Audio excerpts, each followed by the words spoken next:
My name is Giovanni Pau. I just started a few months ago at UPMC with the position in smart mobility. And today I will present some work that I had done before in my previous life at UCLA, and I'm continuing it here at UPMC. As always happens in today's research, especially in system research, this is the work of many brains and many hands, and there is a full list of names underneath, particularly Lisha, Zhang, and Ryuji Wakikawa are two of the main drivers. So I put some slide on vehicular network not knowing the crowd. So basically, one thing that you probably notice is that your car is no longer just mechanics. It's actually, a lot of it is electronics and computer science. And there's a lot of sensors and actuators in the car. And very soon, in some models already now, communication is getting in the car in both forms, like 3G or 4G, usually with a vertical integration model, or just V2V, and there are a number of standards that are in the air or just approved and that are getting also on the cars. For the information I have, some Japanese brands are planning to have the DSRC in 2014 to 2016 in many models, and like some European brands. So, why vehicles are becoming a kind of interesting? Well, they have a nice set of features that are very interesting. First of all, they are present in large numbers, so they can easily create a network. They basically have no energy constraints. If you have gasoline or diesel, whatever, they will run and they will produce energy. And actually, just to give you an idea, a car can produce the energy pretty much of a small apartment, 3 kilowatts, 3.5 kilowatts. So they have enough energy to power whatever you want, mainly. And they can exploit mobility. And mobility is both the challenge and the kingmaker in vehicular network. You can take advantage of it if you want. And they can carry large load, meaning that they can be instrumented with the sensor, but they also can carry a lot of storage if you want. So they basically are very flexible. So basically, they are the ideal candidates for wireless nodes. And of course, people don't think of the car as a wireless node. In general, you buy a car because you need a transportation, but you can either exploit that or retrofit that. What are the applications? Well, some of them are very well known, like safe navigation. So basically, getting information about what is ahead of you. Think about if you are in an area with heavy fog, you can basically have the car in front of you that is telling you how far it is from you. Or if you are turning left on an intersection, you can understand from the sensors on the driving wheel and on the accelerator of the other car what the guy is going to do. So there are like a number of safety application concern. And of course, safety probably will come with the car itself, but probably the money lies in another type of application, like an entertainment that, for instance, you have a bunch of people on the highway and they're all downloading the same content, and you could share the cost of the 3G. Instead of consuming all the gigabytes of one guy, you could do some sort of fair sharing and basically transfer chunks across through Wi-Fi or whatever DSRC. You can have exchange of local information. You can use it as basically as your local content store or something. And then, of course, you can have like more fancy application like smart grids. Think about how many parking enforcement buses and police cars are around. You could equip theoretically those with sensors and get wealth of data.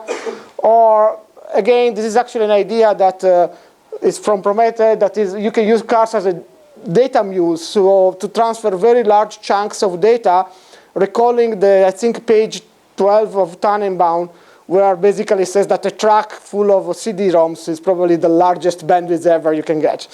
And so basically there are a very large number of information. Now, what are the communication paradigm you can have in vehicular networks? Basically, you can split in three main, but only the last one is the one that is really important. You can have just strictly vehicle to vehicle, that is pretty much like an ad-hoc network with some different characteristics that we will show soon. Or you can have a vehicle to infrastructure, so assume you have an access point, or that could even be like a 3G or 4G access point, but basically you're going to the infrastructure. Or you can be opportunistic, meaning that you could basically take whatever is there. And this is actually what made us think about NDN on cars. Basically the idea that regardless of the connectivity you have, regardless of what, even if you have or don't have connectivity, in the end you try to do your best to deliver the data, to transport it. So what are the challenges? Well, there are a number of them. The first one is mobility. Mobility basically makes vehicular networks very complex to handle because the speed is relatively high, and you need to cope with a number of things, like even just connecting to your network sometimes can take too much time for the time you have available. And also creates a topology that is not only dynamic but also partitioning. So you may have moments, even short moments, that the car has no connectivity at all, and perhaps a moment later it's connected to 3 neighbors, or is connected to 3G. So basically, this generates, this needs to design new protocols that are able to cope with all sorts of stuff. And of course, the urban scenario is a problem because waves don't behave really properly when you have buildings around you. Then there is something that is mostly a market problem, that is the access to the CAN bus, that is where the car internal bus. And this is a market problem because a lot of manufacturers treat the CAN bus as the holy grail of their business, so they are very reluctant to give you any sort of information. Fortunately, there are very good hackers, especially in Japan, where they are reverse engineering pretty much all the platforms. And, and basically, what do you really need? You really need a new network architecture, because IP that ties the address to an interface, basically, as you can see from the lines above, doesn't really cope very well with those things. Every time you disconnect and reconnect to something, you potentially change your IP address. And even if you keep the same, you need to reroute the packet to that new interface. So basically, that generates a lot of problems in handling IP. And mobile IP, just to prevent the question, is so slow that when you finish to set up the whole set of things to do the mobile IP, basically your connection is probably lost already. So you are sending your packets to a black hole with no possibility of recovery. And of course, then there are challenges that are for the ecosystem, that are basically good applications designed for cars. That means that those applications need to embed the ability to cope with disruption. That is something that is not usually typical for today's applications. So basically, they should be able to somewhat proceed with changing interface, changing network, and so on. Okay. Now, what is very important? What is very important is actually what is called the vehicle density. And if you look at this map is a piece of Portland. And we got our hands a few years ago on a military trace that was made for other purpose. But basically, this is a fairly detailed trace of 16,000 vehicles between 8 and 8:15 a.m. in the city of Portland, Oregon. And the red parts are where the cars are. The green parts are where there is basically no cars. And why this is important? Because if you have no cars, you can't communicate with anybody. And the interesting thing is that if you look closely, you notice that the red dots are actually really at the intersections. And it's obvious, but took us a little bit to understand that. And basically, the reason is because traffic lights and traffic regulator generate point of aggregations inside the topologies. And so if you look at the vehicular networks, what you will discover is that basically 70% of the cars are about 25 meters from the interface, from the intersection, most of the times. And so what is 25 meters? This is 25 meters. It's basically the intersection. So basically, given this, that is the brief introduction of vehicular networks. What I wanted to say is a total new environment. It's different from pedestrian. It's different from buses even. Basically, it requires its own way of thinking. And that's why we decided to try to apply a new concept that is the concept of named data networks to cars. Why? Because basically the first thing that separates the addressing issues from the interface. So basically it doesn't really matter where your content is. Doesn't really matter the path to your content. You can basically, your content exists because it exists itself. It's published by somebody. So it doesn't really have any connection with the node itself. A typical example that I usually bring for the vehicular network is very, very simple. If you want to know the traffic now at Les Champs-Élysées, you don't care who gives you this information. You just want the information. So basically, if there is a node close to Les Champs-Élysées, close to the Arc de Triomphe, that has the information about the traffic in that area, that is enough. You don't really want to know that is my car or Dario's car that is giving you the information. You may want to know that it's trusted, but that is something that comes in another level. But basically, you don't really care who is giving you the information. So the situation is basically that you have in vehicular network is something like the one painted here. And basically, you may have cars that are talking to other cars, and they may even acting like as a mules for information. Basically, a car that moved from an area to another, so it's transferring some information. Or cars that are talking through an infrastructure.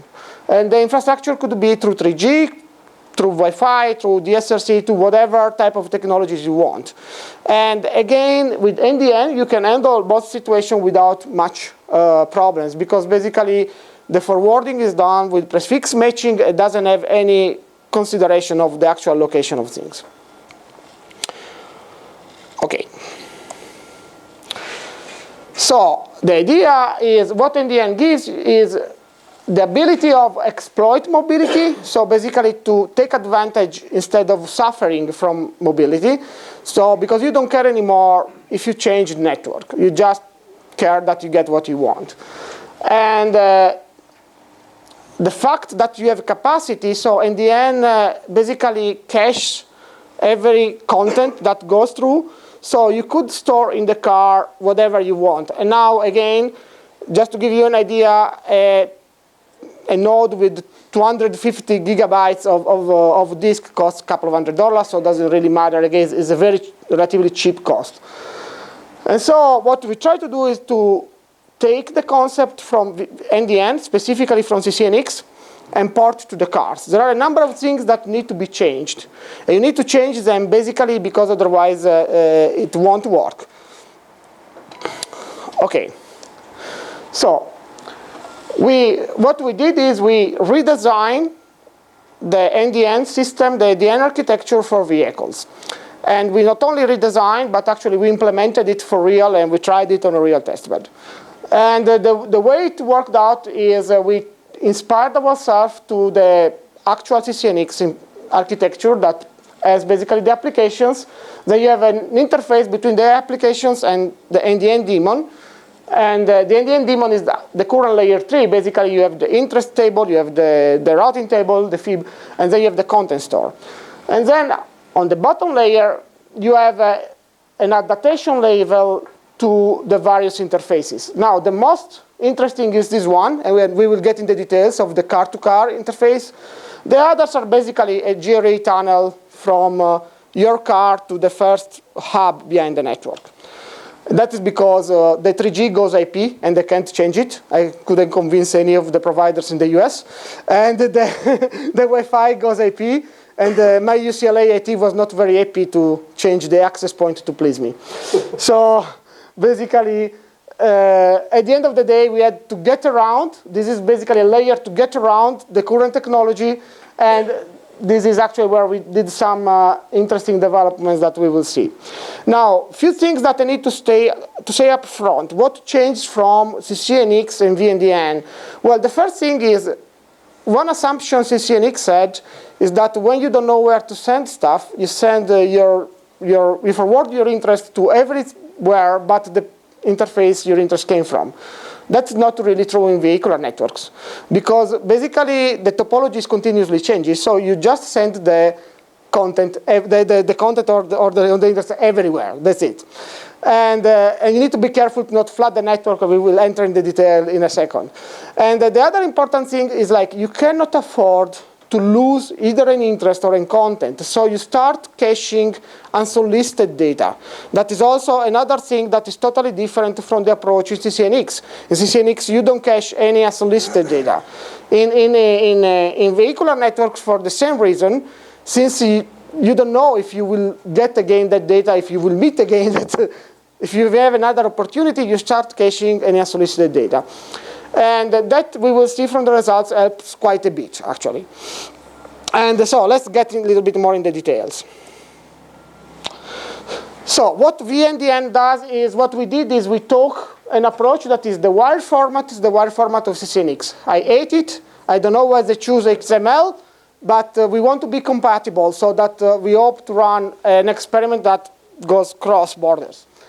And as I said, the prefix matching is pretty much the same. And the only difference is that we allow packets to go back to the originating interface. The PIT basically behaves as a regular PIT. We have a lot of discussion right now because inside our group on the fact that we might need for vehicular networks to have a long-term interest. An example, I think you always want to know if you have an accident in front of you. So you have two choices, right? You either keep issuing the interest continuously when it expires, or you probably can have an interest that lasts 3 hours and then you don't need to occupy the bandwidth. Anyways, so those are issues that are very typical, and there is a lot of debate to understand if the pull model should be twisted to become somewhat a push model. A question? Yeah. What's a PIT? Is the interest table. P, I don't remember actually. Pending interest table. Yeah, it's basically when you get an interest, gets there until it's satisfied. Just to complete, so according to what you're saying is like if you want to be informed, depends on your location. So wherever you go, you cannot say that the interest is something in a pit. You need to populate the pit all the time along the way. So you need to send the interest. Well, unless you have something like accidents ahead, right? I mean, the naming, as you probably all know, the whole trick of NDN is the naming, right?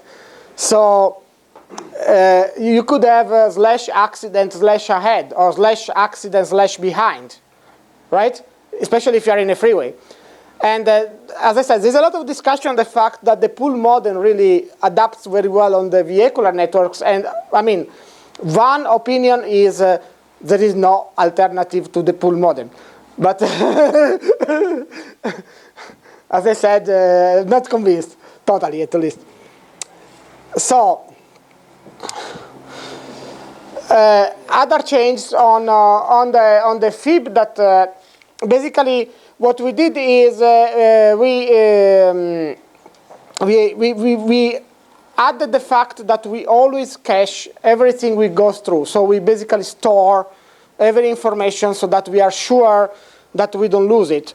And basically also the FIB that is the equivalent of a routing table, what we do is we populate it piggybacking on the traffic that goes through a node.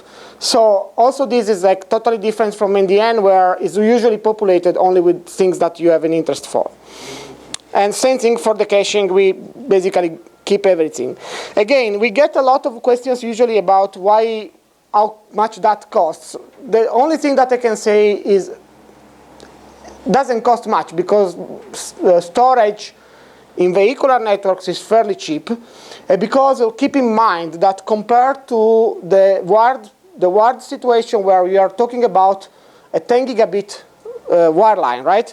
Here we are talking about a relatively small data traffic that basically doesn't require so much storage. Okay, yeah. What's the rate of this data traffic? So right now you say you're very lucky, you can get 50 megabits per second, but that is the nominal rate. Then as soon as you start doing hops in the vehicular side, it goes down basically almost exponentially.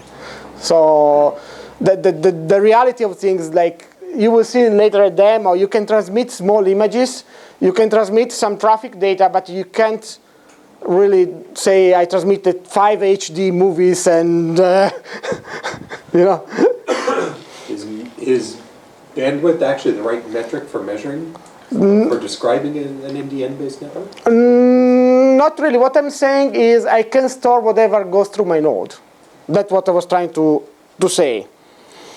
And as a metric, we usually try to understand how long it takes to get from the interest to the data. That is one of the metrics that is fairly interesting. And then basically how the loss and all the classical things. So one key piece of the vehicular side of NDN is the Wi-Fi adaptation layer. And the reason is this. You really get great benefits from doing broadcast. Because basically what you do is you have an interest, either issued by yourself or received by somebody else. You broadcast that interest, and so everybody in the area that might have the content or might be in a good position to forward that interest, basically with one transmission, you solve your problem. Okay? Now, this is very nice and fun working in theory. It's a little bit less nice and less fun to make it work in practice. And the reason is Wi-Fi was not designed for broadcast. Basically, they have no ACK.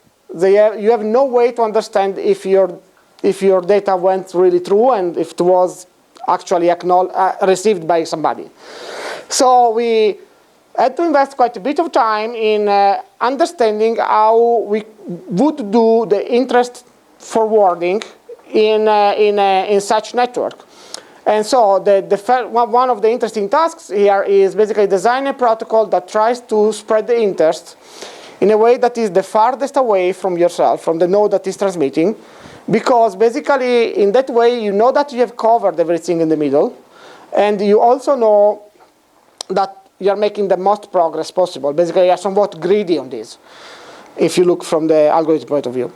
So, and the other thing is how to understand if the interest actually went through, if your packet is making progress or not. In a network where you don't have acknowledgement, where in today's Wi-Fi you have a lot of pollution from others, so the chances of collision are relatively high, and so you need to come out. So we came out with this idea. We assumed that cars have a GPS, and that's pretty much standard in one way or the other. And so the idea is that we design a protocol that does basically two things. On one thing, transmits and then stays there and listens to the channel to see if there is a packet that, if the packet is retransmitted again.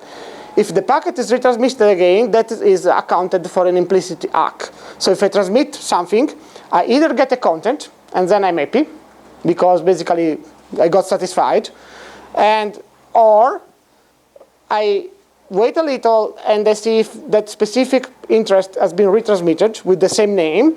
And basically that means that I didn't get a content, but the interest is making progress, and sooner or later, hopefully, I will get a content. So am I happy too? And now, if instead I don't hear anything, means that the broadcast message either got lost because of a collision or got lost because there is nobody. And as far as we were able to come up with, we don't really know which of which. But then you need to take a somewhat a conservative approach and say, okay, I didn't hear any other retransmitting, so I retransmit. And then we decided that a good number is 7. Actually, then the experimentation said that 7 is a bad number, but we will get to the data later. But we took 7 at the beginning, basically, because if you look at 90% of the access points in the world, put 7 as a number of retransmissions. So we said, okay, probably they got the problem right, and actually comes out that's not really. And now, how we decide which node is going to retransmit? Ideally, what you want is that the node that is the farthest retransmits, right? And so one way that we came out with was with the idea of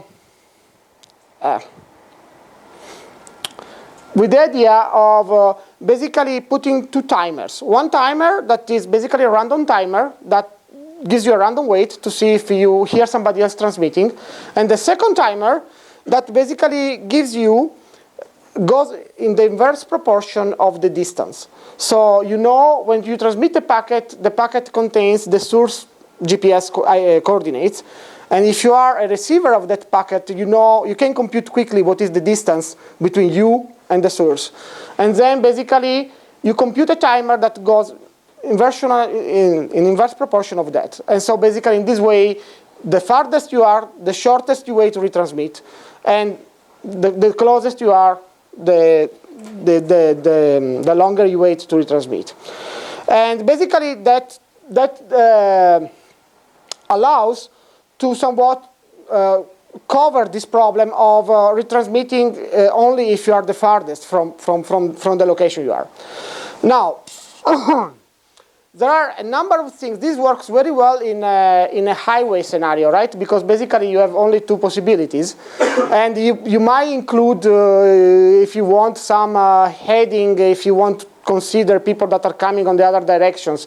But basically that works very well. Works slightly less well on urban scenarios because basically if you are close to an intersection, what happens is your message gets on several directions, and the question that you need to ask yourself is how much you want to spread it out. And basically the idea that we came up with was two ideas. One is using an angle that actually doesn't work so well. So you basically try to understand from the coordinates of the guy that's retransmitting if he's on your road or in another road. So basically you want to have at least one ACK for each road, let's say. And, or you can use a digital map.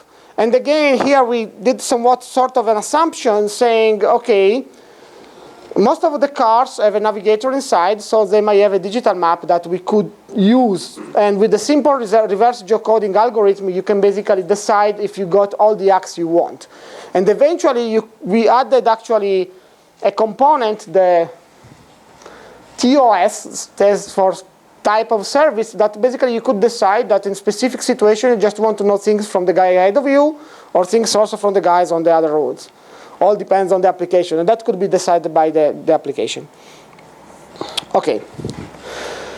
From the other interface that are like, if you remember the architecture, the one that are not directly V2V, what we did was very, very simple. We actually mutuated the idea from CCNX, and the idea is you have an app in the core network that speaks NDN, and you have your node on the road that speaks NDN.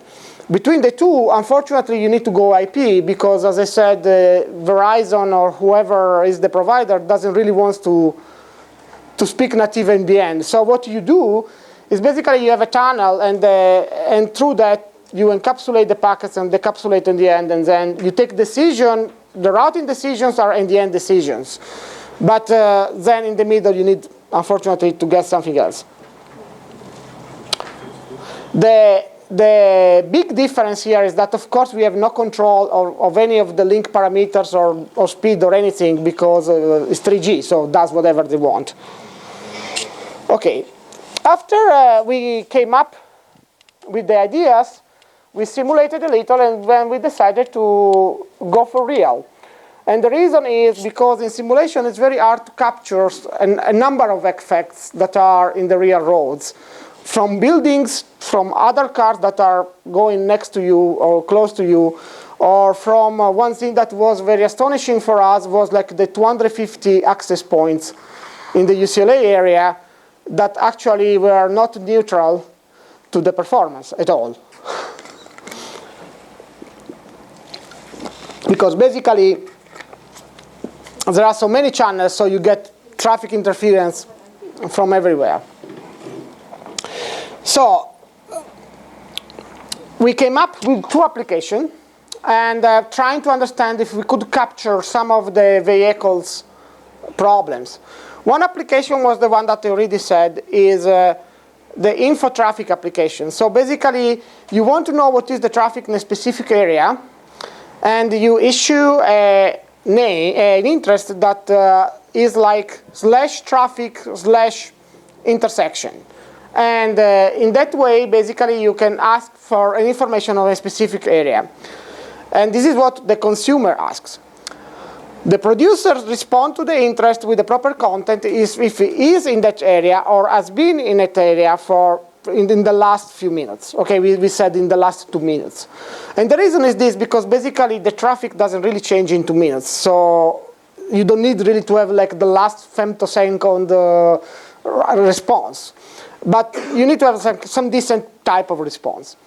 And in this case, the content is a single data packet that gives you, in the specific case, was giving you the average speed of the producer in the last 3-4 minutes, basically. So if the car is stuck somewhere, you have a very low average speed, and if the car is going, it's going. And we can discuss forever what is the best metric, but basically the idea is I ask an information about an area and I get the information about the area. Another idea for vehicular environment, that is the second application, is, okay, let's piggyback on the backup camera of cars. And this came out basically when you are in queue, say in a very long queue because there's a traffic jam, I always wonder what the hell is going on in front. So the idea is I could ask to somebody that is coming from the other direction to take a picture at the intersection where I can't go. And so basically, following this model, the idea is, okay, we ask for a picture again on a specific intersection in this case, and we get a picture from somebody that is there or has been there just a few minutes ago. And this is a little bit more complicated from the networking point of view because in a network that is really dynamic changing, one thing is you get through one packet. One thing is you need to get through, say, 10 packets, 12 packets, depending on the size of the picture. And yes, this is a very low resolution picture. We didn't dare to try a megabyte picture, right? For several reasons. And so this is like the second application. And now how we tried it. Basically, we developed the NDN architecture. We developed the full scheme.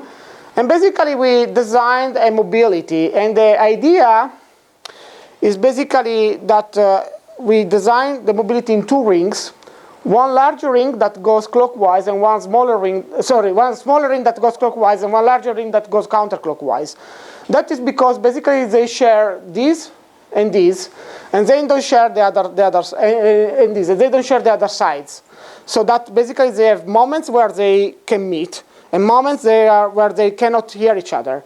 So we created intentionally artificial disruption so that we were sure to check if the cache is working, is not working, all the details we wanted. And in addition, we had partial coverage with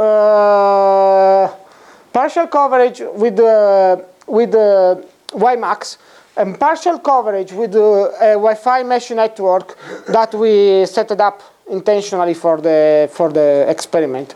So basically, the packets could go either just car to car or car to car, then to either Wi-Fi or WiMAX to an infrastructure on an NDN hub that takes a decision and decides perhaps to go again to the infrastructure, to another car. So basically, you can really have all 3 scenarios, right? Basically, you are doing somewhat a seamless handover of data without even doing it, because basically we are just forwarding the interest and the data where the prefix matches more.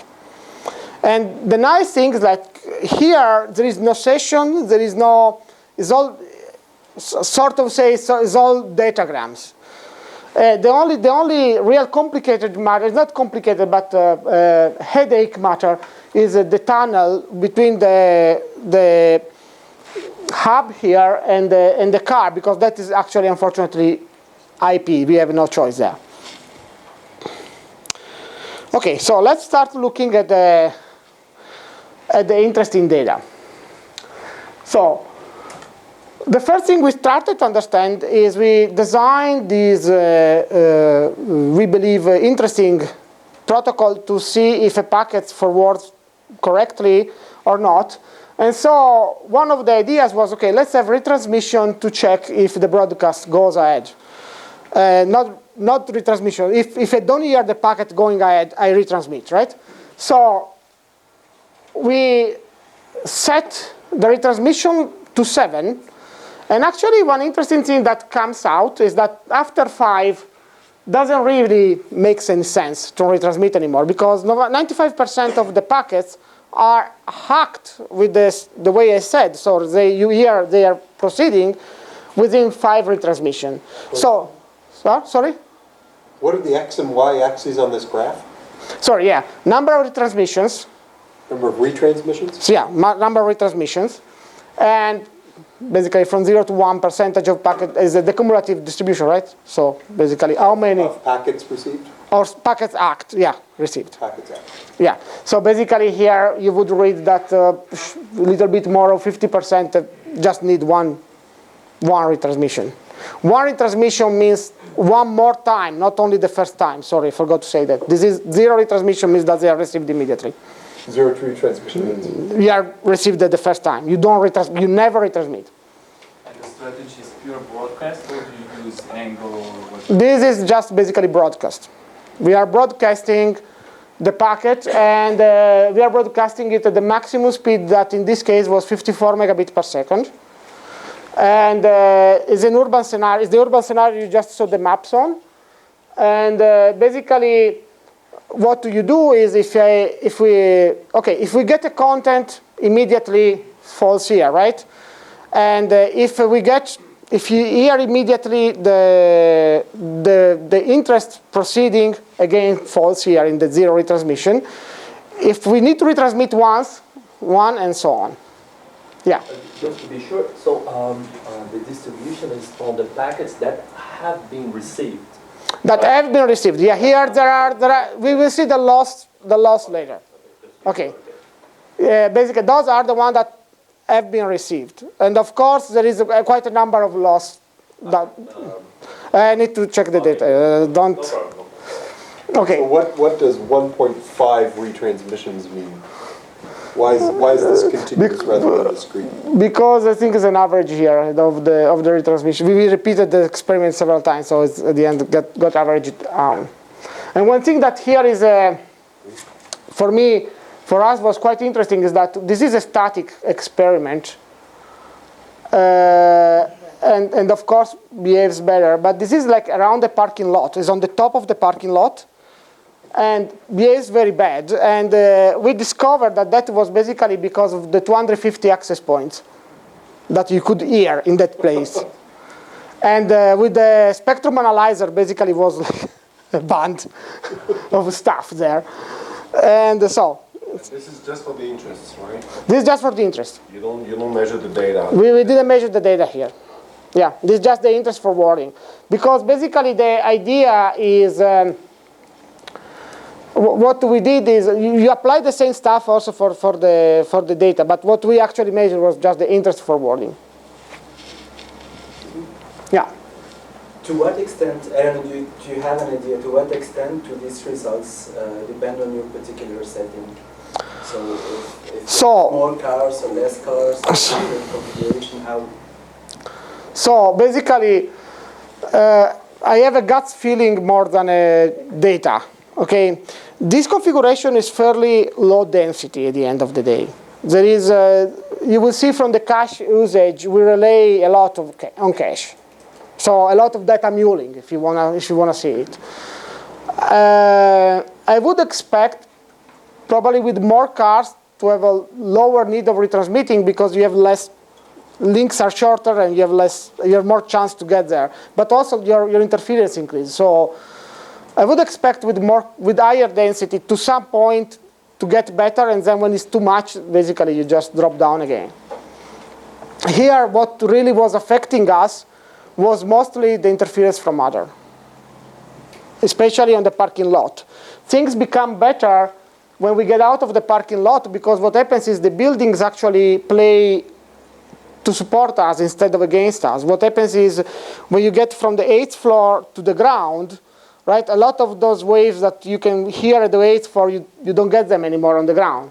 And then basically you are protected by some sort of urban channel.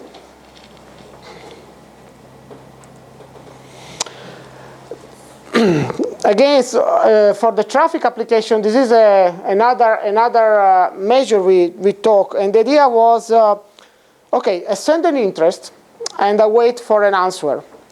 After a while, I get an answer. And again, here we are only accounting for the ones that we received an answer. Okay? We split the data. So what happens is that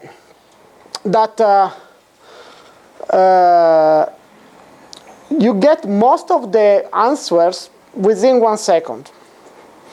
Most means really, like, as you can see, 80% for the static case, about 75% for the campus case, and then here was a problem, and then I will tell you what is the problem. It was an hardware problem that we discovered, of course, after maths, as usual. And basically, this is the interesting part. The other interesting part is that you have a really long tail. Sometimes you get an answer after 500 seconds. Not for this specific application, but for the picture application, you can get an answer after 500 seconds. And the reason is because perhaps you received, say, the picture is 20 packets, and you received 18. So your content is not received until it's fully received, right? So basically, that might take longer. And this chart is kind of misleading. What happened is after we ran the first 2 experiments, for some reason, this happened. If you look this, doesn't sound very right. And we realized that only, of course, after maths, because we couldn't explain ourselves why 10 minutes ago everything was going well, and 10 minutes later everything was going bad. So basically, this is one of the wires that we had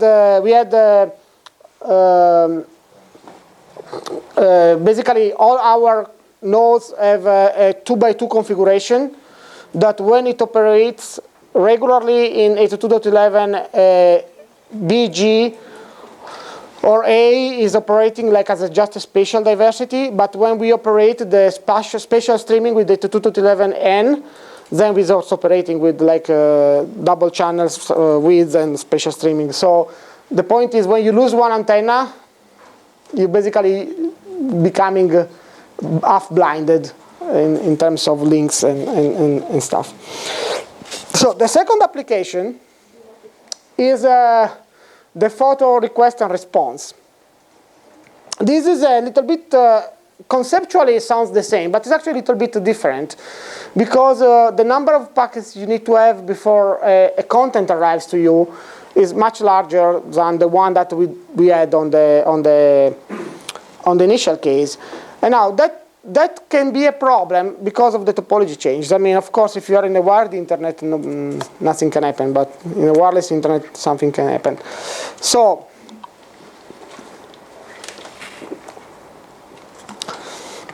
here, basically, what we looked at is we're trying to understand how long I need to wait to get the whole data. The mobility is the same. Everything else is set up in the same way. Basically, same mobility pattern, same number of cars. Just now we are asking for a picture. And what happens is that, again, we have that about 60% of the requests are answered in about 10 seconds. Then you have about 76% in a minute, and that is still acceptable if you want for something like that, right? You are waiting in queue anyways.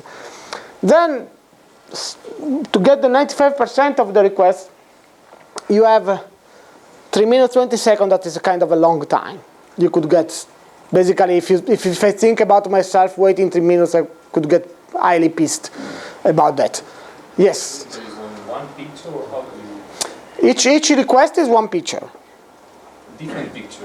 Yeah, different picture. Oh, sorry, I forgot to say, for me it's natural, but those are taken in real time. So each node inside the car has a camera. You get the interest, you take a picture at the moment, and then you send that picture. And the interest is per geographic location or per car? It's per geographic location. That is defined a little lousy, otherwise we don't get it. Basically, the idea is we give an intersection, and we intentionally consider in that intersection every car that is or has been in a range of 75 meters from the center of the intersection in the last 2 minutes. But one picture goes to one car or to many cars? This is the question, right? What do you mean, one picture goes to one car or to many cars? You say, okay, I want one picture. The one who asked for the Yeah. picture. Yeah, to the one that asks. It's usually one consumer or 2 or 3 consumers. They have different experiments. But this is one consumer. So in order to get a picture 70 meters away, you wait for 10 seconds. No, hold on. I go back. Yeah, but just say what is the coverage? What is the distance on the campus? What is the maximal distance between Well, cars? the maximum, it's not 2 cars, this is a multi-op, right? Yeah, but let's say I'm asking for the picture, okay? I can be right close to the place or quite far. So what is the maximal distance it's a between cap- all those cars? The farthest far is about 2,400 meters. So you make 10 seconds for 200 meters. 2,000. 2,400 meters, yeah. And the reason is you can get disconnected, right? So that is the problem. Just one question. So Yeah. one picture fits in one data packet. No. No. One picture needs between 6 and 10 data packets. So it means 6 to 10 industries. No. You issue one interest. The interest is for the picture. And then basically the picture is encoded in a way to be detailed. The first packet tells you how many packets are there. And so basically the name, since it's basically, the name is hierarchical, right? So you can get the full subtree after some point in the hierarchy. And what you do is exactly that. Basically each chunk is the same name plus an int that gets down. Okay, so you keep expressing these interests. No. So it does not consume it in the bits. What happens is you issue an interest for the first chunk, then an interest for the second chunk, and so on, until it's over. So what's the mapping of chunks to packets? In this case, was very blindly done. Was size of the picture divided by the payload, that is 1,200 bytes. So in this case, it is one interest per packet. Is one interest per packet, yeah. In this case. So there's something here I'm not quite following about. This goes to sort of real-time streaming and issues in NDN in general. You issue an interest request, but what you want is current data, right? But the interest might actually be fulfilled at the first hop, but you might get an old picture then, right? I may get an old picture. Yes, in that case. In this case, we had at the application layer, we had to check that the picture was not more stale than 3 minutes. Okay, so there's not a way at the... At the NDN level, the only thing is that with the modifier, you can get, if you have many, you can get like you can order them and you can get the most left in the tree that you use a tree. They use a tree to order, but they don't guarantee anything about the time. Isn't there any versioning in this? I remember recording CCH, there is a versioning, so you get the last. Yeah, you get the last one, but it's not guaranteed by time. It's guaranteed by order. It's guaranteed by order, not by time. Maybe 1 hour. So just to understand, because there's something I'm missing. So when you issue the interest, you could be moving, right? You could We are always moving. Yeah, moving or all right. So what I mean is, like, when you issue the first interest, and that's the only one that you're going to issue. No, you issue. Hold on. I thought your answer was... No. The answer is you issue an interest per chunk. So if you want an interest per packet. Yeah, but so it means that then the interest will put some states in the pits, whatever you said at the beginning. Yeah. So if you're moving, how can you track back the requester, the querier for whoever originated the interest, and you moved away, and even if the pit is out of date. So if you don't reissue an interest provided where you are now, how can you get the data back to the issuer? You understand my question? No. Okay. So repeat. So what I mean is, okay, I'm driving. Yeah. I send an interest. Okay. I continue moving, right? Yeah. So the interest goes somewhere. It goes to the place where I want Yeah. to take the picture. So how is the content getting back to me? If you need those states, or otherwise if you do podcasts, there are no answers, so you don't need any PIT in that case. But every communication we do in the V2V is broadcast. So what do you... No. What happens is you may not be one hop away. Yeah, sure. Yeah, but you have moved. So if you're not one way, so it means that you need to flood the content just in order to be sure to reach the query, right? Yeah. Okay, so... No, you don't flood it back. What happens is, say there are two issues there, right? One issue is due to the mobility, that how many meters are you doing in 10 seconds in your urban scenario? Depends. If you're driving a Ferrari, I don't know. You still can't jump cars. I don't know. You cannot be sure of this. I mean, unless you need to know about the speed of... No. What I'm saying, one issue here is, one issue that helped this specific deployment is like the maximum speed is about 30 miles per hour. So basically, in 10 seconds, you are very close. Very, very close. The second issue that, this is not engineering, this is just basically exploring the mobility. But the second issue is you have the cache, right? And what happens is you get the content from the producer, and that content goes to somebody that maybe who asked it or maybe not. If he's not, right, it needs to forward it back. And what does is forwards it back again in broadcast to do the only interface that is the interface, the ad-hoc interface. So if you want, you are kind of control flooding it back. So that would be my last question. So what do you need, CCN or NDN, as long as you're not using the PIT, for instance? You said from the beginning that you keep the same structure, but I guess that the way you describe it, by having the content floated across the interface out of whatever, I'm not sure that you make use of those bits, but this because if you don't have the interest, you don't forward it. If you don't have what, sorry? If you don't have the interest, you don't forward the content, right? It's there. No. Yeah, you store it, you don't forward it. Just for that content, You don't forward it. Yeah, but so it means that if I move away and there's no reverse path, You won't receive it. okay. Then maybe an Do you issue. have You issue, what happens is after a while the application issues another interest, right? That's the way. Label will change. For example, you Yeah. reissue Yeah. Yeah, sorry. So the answer was when we asked how many interests do you need, so it's not a single one. You need probably to update. You need to update the interest every once in a while, yeah. Did you measure from how many cars did you get, or how many caches did you get at the end, the photo for these experiments? Or? We measured how many packets went through the cache and how many packets were forwarded in the network, but not from how many cache. That is actually a nice metric that we should look into. We measured globally. What did you measure again? Say I sent whatever, I asked to say 100 interests. How many of them were satisfied by the caches? And how many of them were satisfied by transmitting the actual packet? But in a sort of aggregated matter, more than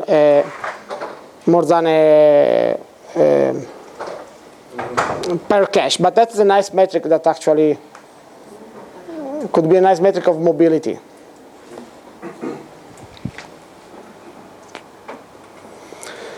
One other thing is like, we are talking about small numbers, so I wanted to make it clear. Basically, we had about 50 pictures. That is nothing. I mean, and don't be too critical. Take in mind every real experiment takes basically a couple of days to be set up, and then a couple of days to be run, and you get what you get out. And as I said, each picture had about, on average, 4.8 packets. Packets are 1,200 bytes of payload. And the largest was about 9 packets. And those are like interest to picture time that you see there. And the largest one was about 300 seconds. So when it gets bad, it gets really bad, regardless of the chart before that says that sometimes doesn't really get bad. And so the lesson we learned, and needs, of course, to be improved, is that you can transmit somewhat media rich. even in a low density situation. Giovanni, Yeah. how many pictures you had at the same time flowing the network? I don't know, but I have the raw data. We never. Basically, the way it worked out was we had 3 consumers at the top experiment, and usually 1 producer or 2 producers. And the consumer asks. When it gets to the producer issues a picture and goes ahead.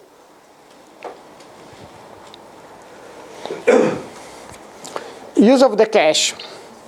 So this is like a global view. So keep in mind that it's from all the cars in all the runs. So it's really a global view. And this is the percentage. So in the static scenario, basically shy of 40% of the packets were satisfied by cache. And again, the cache could be a local cache, like in my own computer, or a cache in my neighborhood, right? So it's just like basically, I hit a cache some point, yeah. The static scenario was the car were not moving. The cars, you will see a demo in a second, were aligned on a long parking lot about 300 meters long, okay? And then what happens is we started moving around the parking lot. And we had a little bit better situation. The reason is because the link gets shorter or longer, and so basically you have much chance that you lose some control. And the most interesting one is around campus, because here the mobility was basically uncontrolled. We did it then intentionally at about 5 p.m. That is the peak hour. So we had to fight with traffic lights, with people crossing the street, and all these sort of things that are unavoidable. And the idea in our aim was to basically generate as much realistic mobility as we could.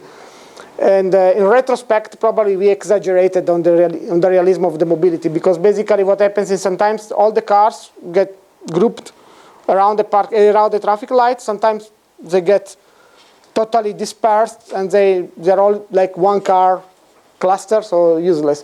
But anyways, in this case also we see that the cache basically is able to answer about 15% of the content requests. And here actually we expected a little more, so we are analyzing still the data. As I said, this work has only 1 publication at the moment. So the cache role in numbers more than charts. Basically, in total, we had about 29,600 interests forwarded, and about 11,000 interests satisfied by the cache. And that includes all 3 scenarios. And so basically, so this is for the static scenario. And this basically means that in the static scenario, the cache has a big value, and actually somewhat matches the idea. If you take the static scenario and you get, I mean, of course, wireless links are more error prone, right? But basically, the static scenario is the internet, if you want to see it in that way. There is nothing moving there. I mean, links are probably less stable, but that's it. As soon as we go in the mobile case, of course, things change, because the neighborhood keeps changing. So chances to hit the cache is less. It's quite interesting that still the cache has a very, I mean, it's not as huge as the other one, but has a quite important role. And so just a question, why would you have more interest in the static case? Because You have 29, almost 30,000, and while you are mobile, you have less interest for it? Basically, you think we divided the days of experiment in morning and afternoon. We may have like an hour more or 2 hours more of experiments. This is basically by case.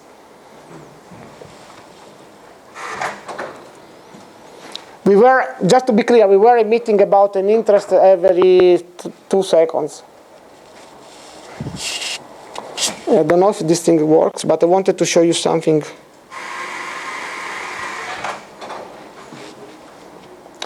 Okay, basically what we had, we built a system that is accelerated, otherwise we would stay here the whole day. Green means that the interest has been satisfied, and yellow that is on the network. And then the gray means that we don't get it. And this is the picture that comes basically every time we answer for it. This was on this the famous parking lot with 250 access points on that you can see. And basically, it's accelerated. Okay. Keep in mind, this thing was done on November 29 and December 1st of 2012, and was 2 full days of experiment. I can't put a movie of 2 full days because then we need to stay here 2 full days. That is not really the best. So I had to put it like in a very small thing. But basically the idea is the one that I was saying, the movie is over, and we take a picture every time, and we get the data every time. So I thought you said you had 2 rings, 1 counter-rotated. Yeah, here doesn't show. No, this is the counter rotated. I can give you the link to the full piece, basically. And yeah, why is... Oh, no, it's still going, sorry. I thought it was finished. This should be just 2 minutes. Okay, now it's finished. Okay, I think that was it.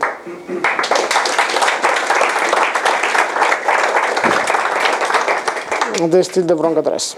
Giovanni, so in CCM, the request and the chunk are following the same path. It's not the case?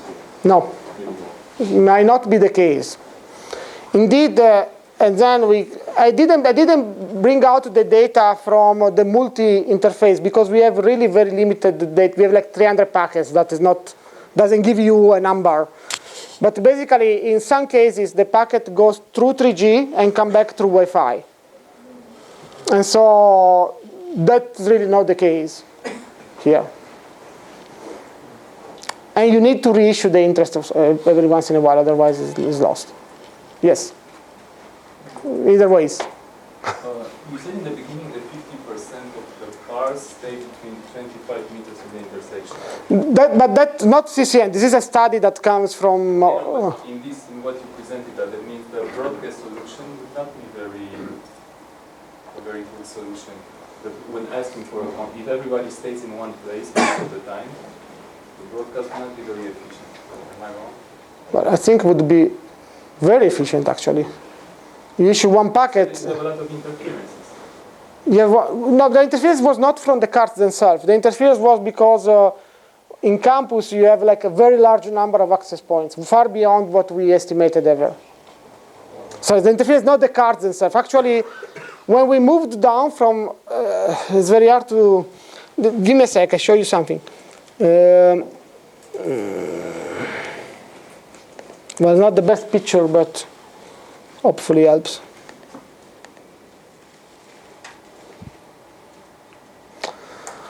So the parking lot is basically here. This is a building. It's an 8th-floor building. So when you're on the top of the 8th-floor building, what happens is you get interference from all the departments that are around that area.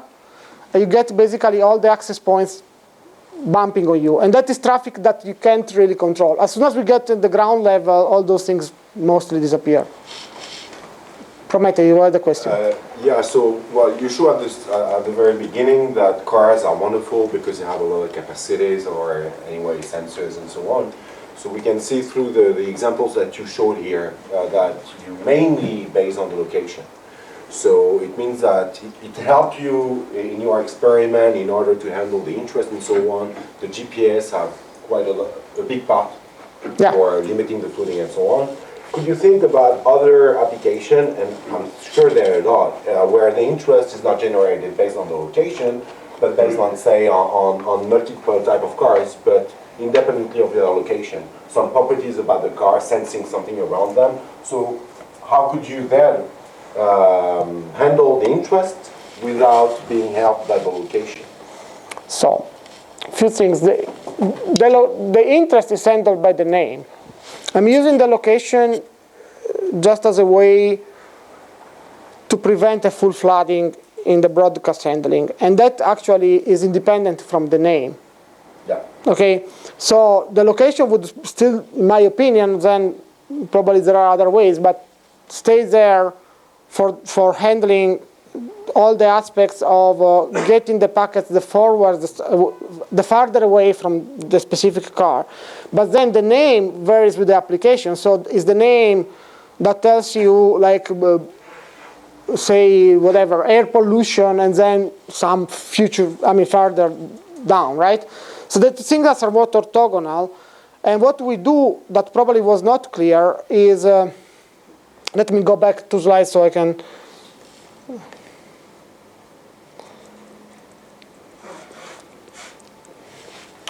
Okay, is this layer that in the raw packet, so what we do is we build our own Wi-Fi frame that has, of course, the MAC address, and then we put intentionally the GPS coordinate of the sender.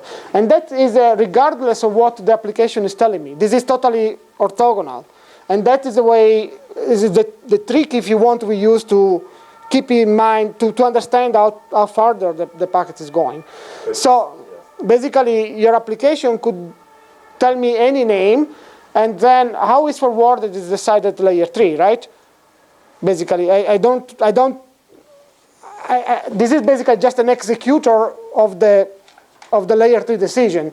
And then the mechanics is basically, since I need to know if the packet has made progress, we choose this idea of trying to understand how to send it further. And then, as I said, there are many issues there to still be approached. So I don't know, I hope I answered your question. In the case that Prometheus raised, the name won't solve the problem because you need a query. The name won't solve the problem, but If I'm looking at all the sensors that, for instance, have sensed a temperature which is higher than 20 degrees, then the name won't. Then you need to make a query. It actually, right now, as far as I know, NDN doesn't allow you to make a real query. A query in the database meaning of query.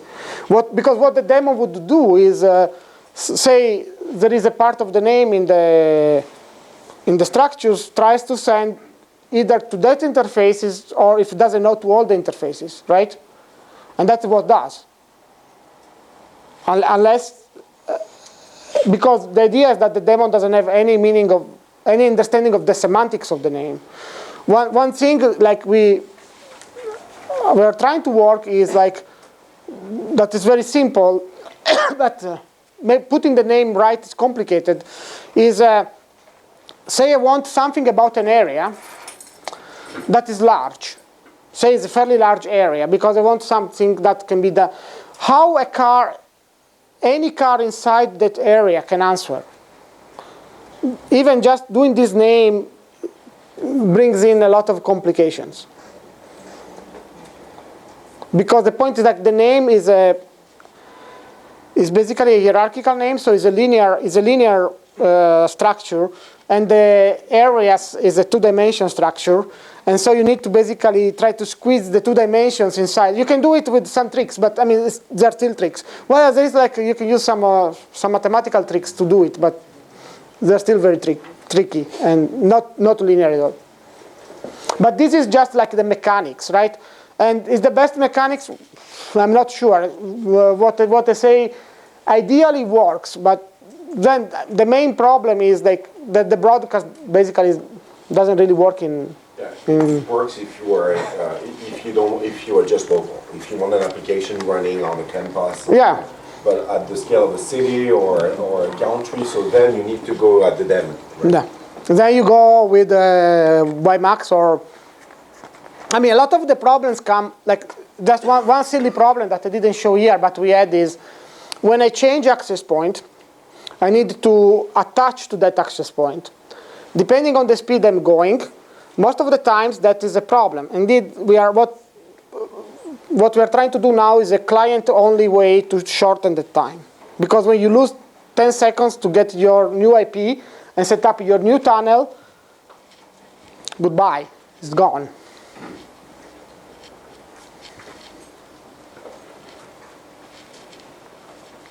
Further questions?